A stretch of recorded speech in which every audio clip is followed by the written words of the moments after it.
మనోజ్ మనం ప్రతిరోజు డిస్కస్ చేస్తూనే ఉన్నాం ఈ అంశానికి సంబంధించి ఏదో తేడా జరుగుతుంది ఎక్కడో స్ట్రింగ్ మిస్ అవుతుంది అని మాట్లాడుకుంటున్నాం కదా దానికి సంబంధించి అప్డేట్ ఇప్పుడు మీకు ఆర్టీవీ అందిస్తోంది ముఖ్యంగా మొదటి నుంచి కూడా యువతి యొక్క కుటుంబ సభ్యుల మీదే అనుమానం ఉంది లోకేష్ విషయంలో క్లారిటీ ఇచ్చేశారు పోలీసులు కానీ ఎవరు అసలు తల్లి ఆల్రెడీ క్లారిటీ ఇచ్చారు దీనికి సంబంధించి మాట్లాడారు ఆ యువతి అన్న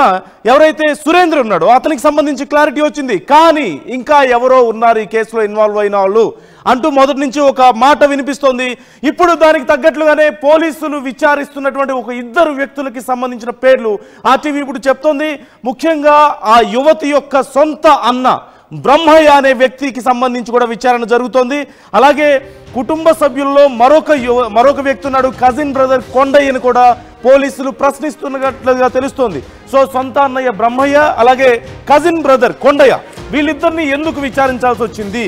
అసలు వీళ్ళిద్దరి పేర్లు ఇప్పుడు దాకా మనకు తెర మీదకి చూడాలి బికాస్ గతంలో మనం చూస్తే 2-3 రోజుల క్రితం కూడా కొండయ్య పేరు తెర మీదకి వచ్చింది కొండయ్య సిగ్నల్ ట్రేసింగ్ చేయడం వల్ల అక్కడ కనిపించాడు ఆ చుట్టుపక్కల పరిసర ప్రాంతాన్ని కూడా కలే తిరిగినట్టుగా ఉందని చెప్పి ఈ కొండయ్య పేరుతో పాటుగా సొంత సోదరుడు బ్రహ్మయ్యను కూడా ప్రస్తుతానికి పోలీసులు విచారిస్తున్నట్టు తెలుస్తోంది మీరు గమనించండి ముందుగా లోకేష్ పేరు మనం వచ్చింది ఆ తర్వాత సురేంద్ర ఆ తర్వాత కొండయ్య పేరు తెర మీదకి వచ్చింది కానీ అరెస్ట్ చేయలేదు విచారించలేదు ఇప్పుడు తాజాగా కొండయ్యతో పాటుగా